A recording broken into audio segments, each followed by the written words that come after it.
There was once a time when I was endless. I stretched from horizon to horizon, a green ocean of breath and song. My leaves shimmered in the wind like the surface of a dream, and every root beneath the soil carried stories older than memory. I remember when the first humans walked beneath my canopy. They were quiet then, small in number, reverent in presence. They built fires but not empires. They took, but they also gave.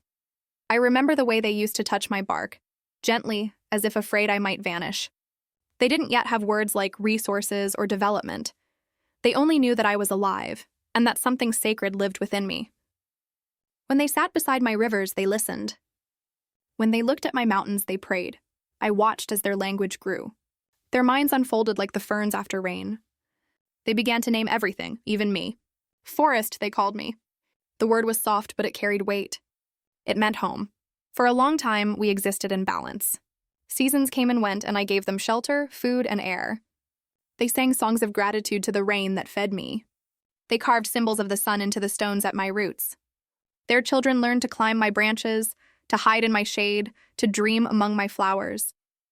But time, like wind, changes everything. I began to feel their footsteps grow heavier. Their songs became quieter, replaced by the hum of machines and the crackle of fire not meant for warmth. They learned to cut faster than I could heal. My rivers turned brown with sorrow, and the sky above me grew thin and gray. Still, I whispered to them. In every rustle of leaves, I called their names. In the chorus of night creatures, I begged them to remember. But they had forgotten how to listen. I watched villages become towns, towns become cities, and cities become noise. I saw my siblings, the forests that stretched across continents, fall one by one, their ashes carried away on the wind like ghosts. And yet I remained.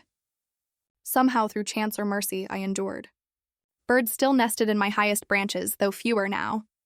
The air still shimmered at dawn with light filtered through my leaves. I still sang, though my voice was hoarse. One day, a child came. She was small, her hands dirty with soil, her eyes wide with the kind of curiosity that once built civilizations. She wandered through my thinning trees, brushing her fingers along my bark. For the first time in generations, I felt something, a spark of remembrance. She didn't come with machines or tools. She came with silence, with listening. She sat at my roots and whispered, "Are you still alive?" And though she could not hear my words, she felt my answer, in the trembling of the leaves, in the soft breath of the earth. Yes, I am still here. For days she returned. She brought seeds, water, and stories she had learned from books, old ones, written before her time. She said her teacher told her that once the world was covered in forests like me. She said her parents laughed when she told them that. But she believed. I wanted to tell her everything, how her ancestors once danced in the moonlight to thank the soil, how the rivers used to sing before they were silenced, how the sky once smelled of rain instead of smoke. I wanted to tell her that it was not too late, that even now, even after the fires and the saws and the forgetting, I could still grow, because that's what forests do. We remember how to begin again, but words are not mine to speak anymore. They belong to wind and silence. Still, I reached for her, through the smallest of gestures. A leaf fell gently into her hands. A bird landed nearby and began to sing, as if the melody had been waiting for her all along. And for the first time in what felt like centuries, I felt seen. When she left, I waited. I had waited for millennia. I could wait again. Because somewhere inside me, beneath the ache and the ash, hope still lived, buried like a seed in winter, waiting for the thaw. That night, the stars above flickered faintly through the haze. I remembered when they used to shine clearly, when my branches reached toward them in joy instead of longing. I wondered if they still remembered me, the forest that once stretched across their reflection. The wind whispered through my leaves, carrying a single truth.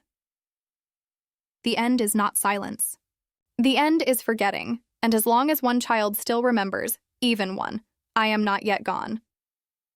The girl returned when the rain began. It wasn't much, just a soft drizzle that made the soil breathe again, but to me, it felt like resurrection. Each droplet slid down my bark like memory, carrying the scent of a time when rain was a promise, not a rarity. She came barefoot this time. Her shoes had sunk into the mud on her first visit, and she laughed then, a small, bright sound that echoed through the hollow places of my being. Now she carried a small pouch made of cloth, filled with something precious. Seeds. Her fingers dug into the softened earth beside my roots. The first touch of her hands against the soil sent a tremor through me. It was like the pulse of the earth itself had remembered how to move. She pressed each seed into the ground gently, whispering to them as she did. "Grow," she said. "Please grow." She did not know that the earth was listening. Beneath her palms, in the dark and ancient veins that ran under the world, the echoes began to stir. They were voices long buried, whispers of the old forests, the ones whose ashes had become part of the soil. The roots still remembered the sound of rain, the rhythm of the wind, the laughter of animals that no longer existed, and now, through her touch, they began to remember themselves. At first, the sound was faint, like a sigh rising from deep underground. Then it grew, a vibration that moved through every tendril of root, a hum that spread like a heartbeat through the earth. The roots spoke, not in words, but in feelings, sorrow, longing, and the fragile hope of rebirth. She looked up suddenly, sensing something. The air around her thickened with quiet energy. The rain seemed to fall slower, heavier. A leaf detached itself from one of my oldest branches and drifted down, landing perfectly on the patch of soil she had just covered. It was a sign. The girl smiled, though she did not understand why. "I'll come back tomorrow," she said. "I'll bring more seeds." I wanted to tell her, "You've already brought enough," because what she had planted was more than a tree. It was remembrance, a bridge between what was lost and what could still return. That night, I listened deeper. Far beneath the surface, where light has never touched, my roots reached into the memories of what once was. I could still feel the echoes of my fallen brothers, the forests that had burned, drowned, and withered. Their essence had not vanished. It had become part of the soil itself, and through those ancient veins, their voices began to awaken. "She has come," said one. "She remembers," whispered another. "Then perhaps—" "We are not yet gone." The earth vibrated with agreement. It was not language, but resonance, a shared heartbeat that pulsed through the subterranean world. It reached rivers that had been forgotten, stones that had not felt sunlight in 1,000 years. The forest below the forest had come alive. Above, the girl's footsteps faded into the distance. Her small path through the dying grass glowed faintly under the silver light of the moon. The world was still dark, but not as silent. Days passed. She returned again and again, always bringing more seeds, more life. Sometimes she sang as she worked, songs she had learned from her grandmother, who said her own grandmother used to sing them while tending to her garden. The melodies were simple, but they carried a rhythm that made the soil stir. The roots listened. They recognized the pattern. It was the same rhythm that had once guided the rain to fall and the flowers to bloom. The echoes in the ground began to rise higher, stronger. Small shoots began to appear, fragile, trembling, reaching toward the light. I could feel their roots intertwining with mine, like the return of lost children. Their tiny pulses beat in harmony with the heartbeat of the earth. Each one was a memory reborn. The girl clapped her hands when she saw the first sprout. "You did it!" she said to the soil. "You're alive." But she didn't realize it wasn't the soil that had come alive. It was her. Her belief, her care, her quiet defiance against the world's forgetting. Those were the sparks that woke the echoes. Far away, where the ground had turned to dust and the cities had drowned in their own smoke, the wind began to shift. It carried the faint scent of rain, of something green trying to live again. A man in a tower looked out his window and thought he saw a patch of color in the distance. A woman in a factory paused and thought she heard birdsong, faint but real. The forest was speaking again, through whispers, through wind, through one girl's hands. But not everyone would hear it. Not yet. Because for humanity to listen, they first had to remember how to be silent. That night, when the moon rose high and clear, I dreamed. In my dream, I saw what could be. Entire valleys regrown, rivers that sang again, skies cleansed by time and tenderness. I saw children running barefoot under canopies of light. I saw humanity returning, not as conquerors, but as kin. When I awoke, the world was still broken. The air still carried the scent of ash. But beneath it all, beneath the decay and ruin, something new was breathing. And I realized what the echoes were trying to tell me. Rebirth does not begin in sunlight. It begins in darkness, in the quiet hands of those who still believe. And so, as the girl's seeds began to wake beneath the earth, I whispered to them, not with words, but with the oldest language of all. Grow. Remember. Become. At first, the whispers came in her dreams. They were faint, like wind through glass, soft, trembling, and distant. She couldn't understand the words, but the tone felt familiar, like something ancient trying to remember how to speak. The girl woke up each time with dirt beneath her fingernails, though she hadn't touched the soil since the day before. Sometimes she'd find small leaves scattered across her window, glistening with dew that hadn't fallen anywhere else. It was as if the forest had followed her home. The next morning, she returned to me. I felt her approach before I saw her.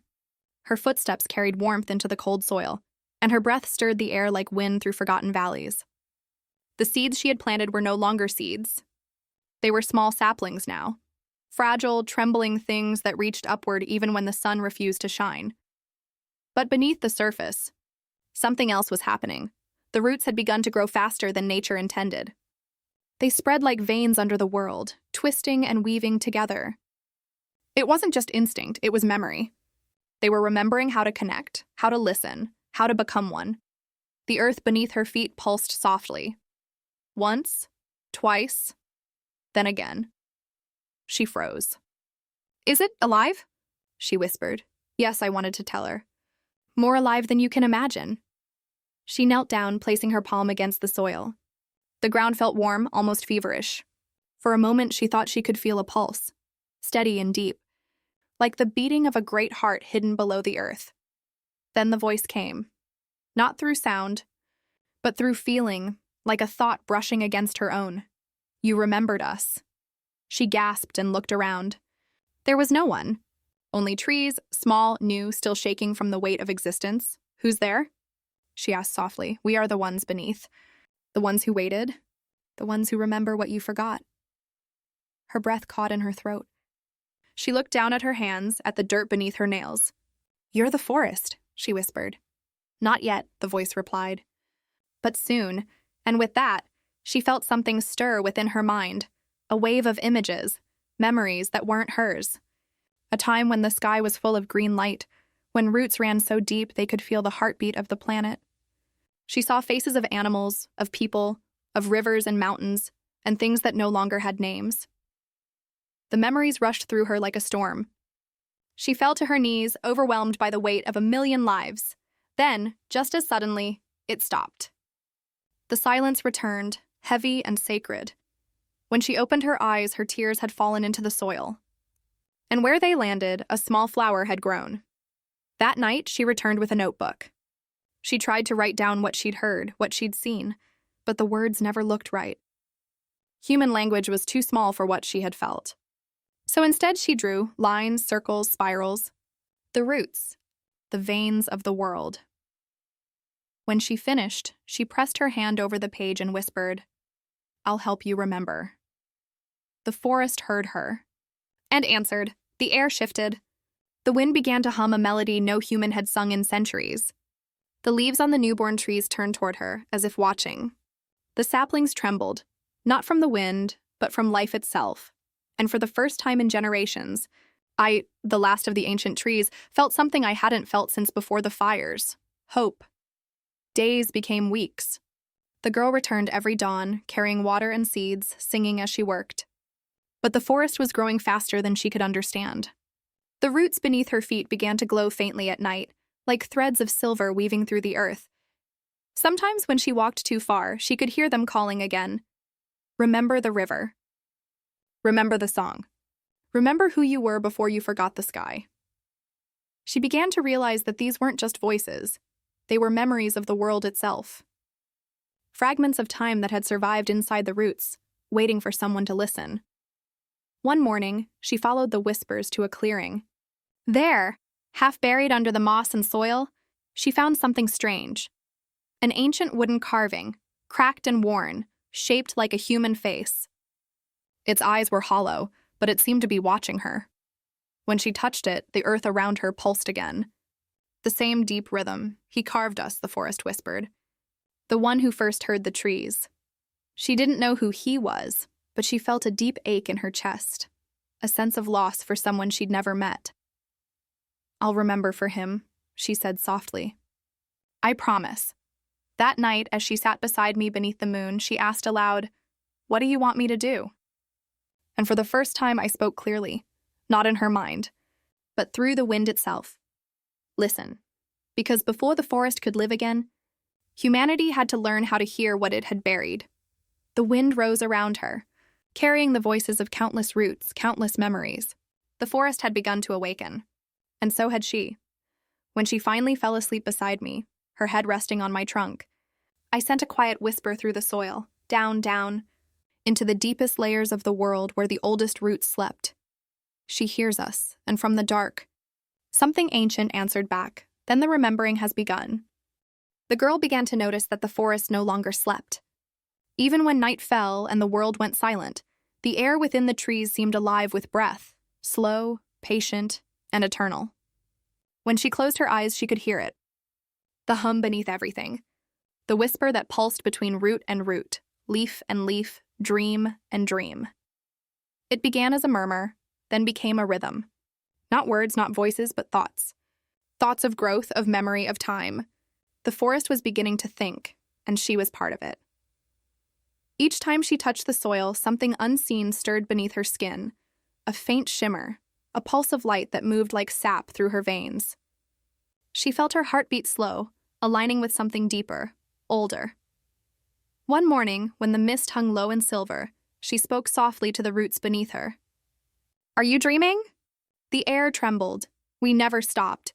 The voice came from everywhere, through the wind, through the trembling leaves, through the water that dripped from her fingertips. It wasn't a single voice anymore. It was many, a chorus, a living memory. She looked around, her eyes wide.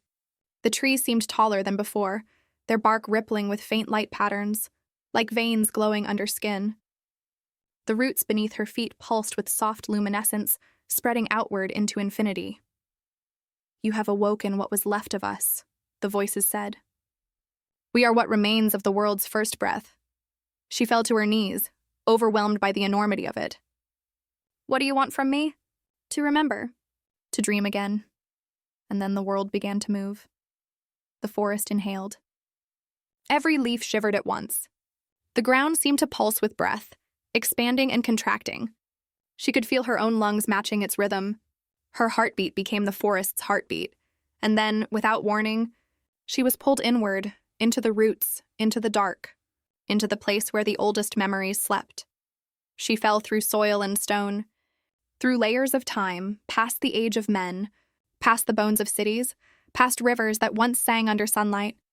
And there, in the deep, she found them, the first trees. Their roots were like galaxies, spiraling endlessly, glowing with green light that pulsed like neurons. The forest was not just alive, it was conscious. It remembered everything. She walked among the roots and felt them brush against her hands, her hair, her heart. Each touch brought flashes of memory, creatures drinking from rivers, wind sweeping across plains, laughter from people who once loved the earth. And then she saw it, the center of the memory. A massive, ancient tree older than language, with bark that shimmered like glass and roots that pierced the planet's core. Inside its trunk flowed rivers of light. Its branches touched the clouds, and its roots touched eternity. The girl approached it slowly, reverently. "Are you the first?" "We are all the first," the tree replied. "And the last." She touched its surface, and suddenly her mind flooded with dreams, not her own, but the dreams of the earth itself. She saw the birth of oceans, the rise of mountains, the first rainfall. She saw humanity's dawn, firelight flickering in caves, songs whispered to the stars. Then she saw their forgetting. The smoke, the noise, the silence that followed. And yet, through it all, the forest had kept dreaming, even when you stopped believing in us. The voice said softly, "We dreamed of your return." Tears streamed down her face. "But I'm just one person. I can't save you." The tree's light brightened, surrounding her in warmth. "You don't need to save us," it whispered. "You only need to remember." When she opened her eyes, she was lying on the forest floor again. Dawn had broken. Sunlight filtered through the leaves like molten gold. But everything had changed. The trees were taller now, greener, alive in ways she couldn't explain. The air shimmered faintly, alive with invisible threads of light connecting branch to branch, root to root, and when she breathed, she could feel their dreams moving through her lungs. She stood up, brushing the dirt from her hands. In her palm, something glowed faintly, a seed, radiant with a soft, living pulse. It hadn't been there before. She heard the voice again. Gentle this time, like a lullaby carried by wind. Wherever you plant this, the dreaming will begin again. The girl closed her fingers around the seed and held it close to her heart. She didn't speak. She didn't need to. The forest already knew. That night, as she rested beside the great tree, she looked up at the sky. The first stars in years had begun to pierce through the haze. They shimmered faintly, fragile but real. She smiled. "You're dreaming again," she whispered, and deep beneath the ground, the forest sighed in contentment. For the first time since the world began to fall silent, the earth was alive with thought, with memory, with dream. And through the heart of every root, every branch, and every leaf, one truth pulsed like light through veins of stone. The planet was remembering itself. When she finally drifted to sleep, the forest dreamed with her. It dreamed of rivers returning, of birds finding their way home, of laughter carried on the wind. It dreamed of a world where humans once again listened, not with ears, but with hearts. And far beneath the soil, in the quiet dark, something ancient whispered once more. We are not gone. We are only waiting to be heard. The morning the girl chose to plant the seed, the air was utterly still. The forest watched her in silence, the branches unmoving, the leaves suspended in quiet reverence. It was as if the world itself was holding its breath, waiting for something sacred to begin. She knelt beside the roots of the great tree and opened her palm. The seed glowed softly like a heartbeat made of light. Tiny tendrils of radiance reached outward, seeking the soil that had been waiting for too long. "It's time," she whispered. The soil beneath her fingers felt warm, alive. She dug gently, pressing the seed into the earth as though she were returning a soul to its home. When she covered it with her hands, the forest exhaled, a long, trembling sigh that swept through the leaves like wind after 1,000 years of stillness. And then she heard it. A low hum. At first it came from beneath the ground, then from the trunks, then from the very air itself. It wasn't just sound, it was a pulse, a rhythm. The same rhythm she had felt within her chest in the dream below the roots. The heartbeat of the earth. The soil began to shimmer. A faint vibration ran through the ground and small cracks of light appeared around her hands. The light spread outward, branching like veins, like roots of fire running beneath the land. The trees began to glow in response, their bark glistening with faint emerald threads. The forest was awakening. For centuries, the planet had been suffocating, its green veins turned to dust, its blue lungs filled with smoke. But now, with one heartbeat, it began to breathe again. The girl stumbled back, her eyes wide, tears streaming down her face as she watched the forest shift and move. Vines unfurled across the ground. Moss crawled up dead trunks and turned them alive again. The air filled with floating spores of light, each one pulsing like a memory reborn. And then came the wind, gentle, fragrant, carrying the scent of rain. It wasn't just a forest anymore. It was the world remembering how to live. From high above, where the clouds once hung heavy with ash, the sky began to clear. Beams of sunlight pierced through the haze, touching the forest floor for the first time in generations. Wherever the light fell, green followed, sprouting from stone, from ruin, from decay. Rivers found their beds again, trickling through the soil with laughter like children rediscovering play. Birds, small, fragile, impossible, appeared out of the mist, circling the canopy as if answering a call they'd forgotten but never truly lost. The girl raised her face toward the light, her lips trembling into a smile. "Welcome back," she whispered. The forest responded, not in words but in feeling. A warmth filled her chest, deep and ancient, the same one she had felt when the trees first spoke. It was love, not the human kind, but the kind that binds life to life, breath to breath, forever. Days passed, or maybe years. Time had begun to blur. The girl wandered through the forest that was no longer dying, Everywhere she went, life followed her footsteps. Flowers bloomed in her shadow. Roots twisted around her ankles affectionately. Even the stones hummed faintly beneath her touch. She came to understand that the seed had not merely grown, it had awakened something far greater. The consciousness of the earth had spread through every living thing, and she was part of its rhythm now. At night, she sat beside the ancient tree and listened. The dreams of the forest came to her in waves, soft visions of the planet healing itself. Coral reefs rising again in the oceans, winds carrying pollen across barren deserts. Mountains glowing with green after rain, the earth was remembering its name, and within those dreams, she sometimes heard faint echoes of humanity, the laughter of children, the songs of people who once sang to the stars. The forest did not hate them. It missed them. It still loved them, even after all the forgetting. One evening, as the sky turned orange with a new kind of sunset, the girl noticed a sprout emerging from the soil where she had planted the seed. It wasn't an ordinary plant. It glowed softly, its leaves translucent like glass, its stem pulsing with gentle light. The forest around her bowed toward it, as though greeting an heir. She reached out and touched its leaf.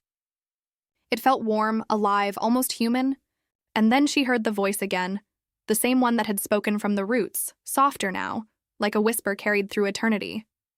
You have given us memory. Now we will give you forever. The sprout grew rapidly, reaching upward toward the sky, unfolding like a slow explosion of light. Its branches spread outward, weaving into the canopy.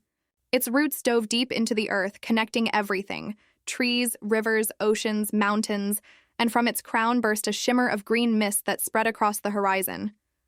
Wherever it passed, barren lands bloomed again. The world turned lush.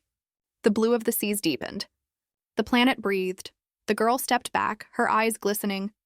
The forest's hum now filled every corner of her mind. She could feel life awakening continents away, a pulse connecting her to everything that lived and remembered. She looked at her hands. Soft light still glowed beneath her skin. The earth's dream had become part of her. This was never about saving, she said quietly. It was about remembering. The wind stirred, carrying her words through the leaves. And as she stood there, surrounded by the living, dreaming world, she realized she was no longer alone. When night fell, she lay beneath the new tree, the first of many, and watched the stars above. They were brighter now, countless and clear. For a long time, she said nothing. And then, softly, almost like a prayer, she whispered, "Thank you for dreaming with me." The forest answered not with words, but with light. Every tree, every root, every leaf glowed in unison, pulsing gently like the heartbeat of one vast, ancient being. The world was alive again, and far beyond the forest. Across the mountains and seas, others began to see the light on the horizon. They did not yet know what it meant. But when they looked toward it, something stirred within their hearts. A memory, a longing, a voice calling them home. The green had returned. And with it, the beginning of a new story.